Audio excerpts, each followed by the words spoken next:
What's going on, guys? Super Savage 789 here, bringing you guys a video.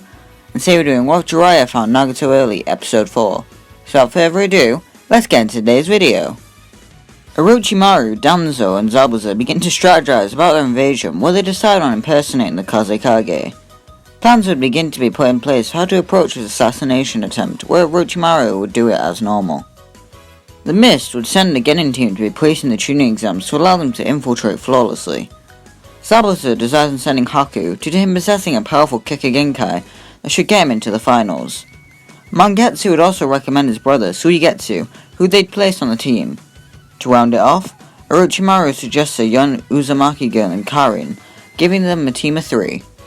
Back at the Leaf Village, Team Guy and Team Kakashi both accept the tuning exams this year around. Everyone would be pumped up to become Chunin, maybe even battle each other.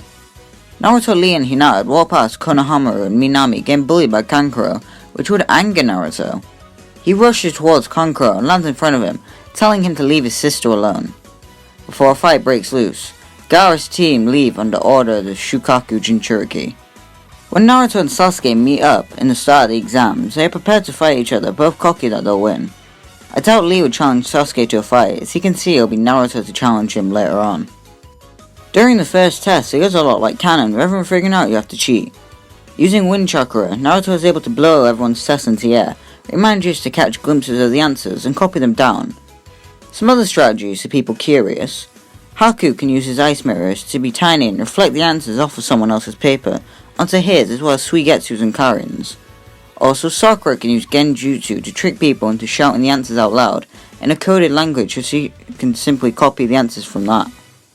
Inside the Forest of Death, Orochimaru won't be looking for Sasuke, since he can steal any random Uchiha body to gain in the Sharingan. So, he doesn't need Sasuke for it. Team Oboro would come across Team Haku and foolishly attack, when Haku would use the ice mirrors to quickly take down the opponents and steal their scroll. Suigetsu comments that was easy before getting hit over the head by Karin, shouting that he didn't do anything. And everything else will go flawlessly for our main characters, since there isn't anything interesting to do with them at this time. When Team Guy arrive at the base, they are met by Kushina, who tells Naruto that she's very proud of him, hugging him, causing Lee to tear up at how emotional this is. And for Team Kakashi, they are met by Itachi, who tells Sasuke to not lose now, getting poked on the head by his older brother.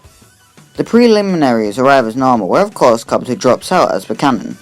That leaves the fights being Tenten vs Ino, Gaara vs Kankuro, Choji vs Mizume, Sakura vs Shikamaru, Lee vs Kiba, Yoroi vs Tamari, Naruto vs Shino, Hinata vs Karin, Suigetsu vs Sasuke, and Haku vs Neji. Tenten would get cocky and ask Ino if she'd like to surrender.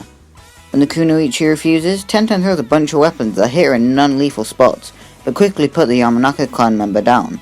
So the proctor calls it to Tenten as Ino is taken to Nagato to be healed. Gaara vs Kankuro ends very quickly with the puppet master forfeiting to avoid death. When Naruto questions on why he didn't fight, Kankuro looks over to Gaara to see the murderous intent on his face. If you knew him as well as I did, you'd forfeit as well. Choji begrudgingly enters the arena where Mizumi quickly rushes him. He dislocates his own limbs to clutch Choji and prepares to tighten before Choji uses the art of expansion. It causes Mizumi to scream in pain as he lets go and passes out from the sheer pain of clutching the glowing object. Sakura would be a lot stronger in this timeline, having Kurenai as a mentor to teach her Genjutsu. So being Shikamaru, she puts him in a Genjutsu where he quickly realizes and proceeds to start slashing at illusions. As Sakura goes to knock him out, she's caught in a shadow possession as Shikamaru releases his Genjutsu. In a strategic positioning, he does the backwards leaning strategy, which knocks Sakura out. Lee against Kiba is interesting and quick. When Kiba uses the down on all fours technique, Lee removes his weights to effortlessly dodge the Mutt's advances on him. And with a couple quick taijutsu barrages, he knocks Kiba into the wall, where the proctor proceeds to call a fight in Lee's favour. Yoroi vs Tamari is quick, with Yoroi absorbing the wind attacks from the fan. When Tamari realizes this, she throws a kunai to distract him, before slashing at Yoroi, cutting him in half. She clearly won't hold back, she's quite ruthless. Naruto against Shino would be fun. The bugs that Shino have rush at Naruto, where he'd quickly be surrounded. As they start to eat his chakra, they'd start to burn up and disintegrate for some strange reason that Shino just doesn't understand. Shino realizes this though, and retracts his beetles, trying to think of a strategy. That's until an air bullet hits Shino, causing him to be launched backwards into a wall. He lands on 2 feet on the wall and uses insect clones, rushing at Naruto to surround him and attack him. Maybe in numbers they can win. Little does he realize that shadow clones are Naruto's specialty, as he creates a bunch of clones to take down Shino's. The Aburame clan member would be forced to forfeit after this with no other way to win. Hinata vs Karin is quick and easy. Like your mom. The Hyuga would use her gentle fist against Karin, who doesn't have very much going on for her. So, with a couple quick attacks, Uzumaki is subdued. After the fight, Nagato leaps down to shake hands with Karin, glad to see another Uzumaki member alive. She blushes, kind of having a bit of a crush on him. Suigetsu vs Sasuke. Sasuke starts with a couple quick taijutsu barrages, causing Suigetsu's body to splash around like hitting a puddle.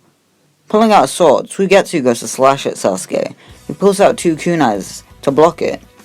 Activating his Sharingan, he watches Suigetsu's chakra flow, and determines how his body can liquefy. Quickly thinking of a strategy, Sasuke leaps into the wall, and starts to create a Chidori, rushing at Suigetsu, who can't avoid Sasuke's attack due to the Uchiha's extreme speed. The lightning attack hits Suigetsu, causing his body to become electrocuted, and causing Suigetsu to collapse on the floor, giving Sasuke the win. Finally, we get to Neji and Haku. Neji goes for a couple quick attacks on Haku, who easily dodges the attacks with his advanced speed. Then he hits Neji with the Water Needle Jutsu, causing Neji to use rotation and the Byakugan simultaneously. Trying to beat Haku, Neji goes for a Chidori onto him, which Haku effortlessly dodges before throwing a barrage of Senbon at the Hyuga.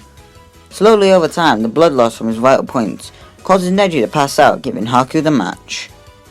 After the preliminaries are up, the finals roster is chosen, being Hinata vs Shikamaru, Haku vs Lee, Choji vs Gaara, Tenten vs Tamari, Sasuke vs Naruto. In the 1 month, everyone gets training from certain people. Hinata trains with Hisashi to become stronger with the Gentle Fist, and learns how to use the 64 palms. She'd also train with Neji, who encourages her to become strong. It'd mean Hinata is strong and confident, as a small time gap is done. Haku would want to train with someone, but with a lack of ninja to train with, he's forced to train with Suigetsu and Karin, and sometimes Mangetsu whenever Suigetsu can drag his brother out to do it. Lee would start training with Guy to become stronger. This would make his taijutsu skills, power and speed all increase quite a bit during this. Choji would eat barbecue like never before. He'd eat bags of chips any chance he gets. He'd starve himself from salad and shove his face into any chocolate bar any chance he can find one. As we can all see, Choji trains very seriously for this match. Tenten would train with Kakashi, where he teaches her how to use the sword, as well as how to further the air cutting abilities that Asuma uses, she was taught. This would make her weapons much stronger and her taijutsu much better. Sasuke would go to seek training from Fugaku, however he is busy trying to find out the reason some Uchiha have gone missing. So he goes to Itachi, who tells his little brother he's pretty busy, but he got someone to train him, Shisui Uchiha.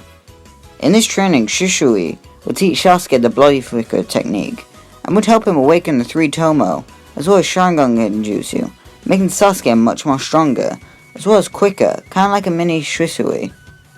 Finally, we get to our favourite knuckle-headed ninja, who naturally seeks out Nagato, since he is the strongest person he knows. Since Nagato is a Hokage, the Uzumaki tells Naruto he must be impartial to training him, so Kushina steps in and teaches Naruto how to use the chakra trains of the Uzumaki clan. Also, Jiraiya arrives and helps train Naruto, teaching him the summoning jutsu. When he's out of the hospital, he'd ask for a really cool jutsu, which Jiraiya would teach him, being the Rasengan.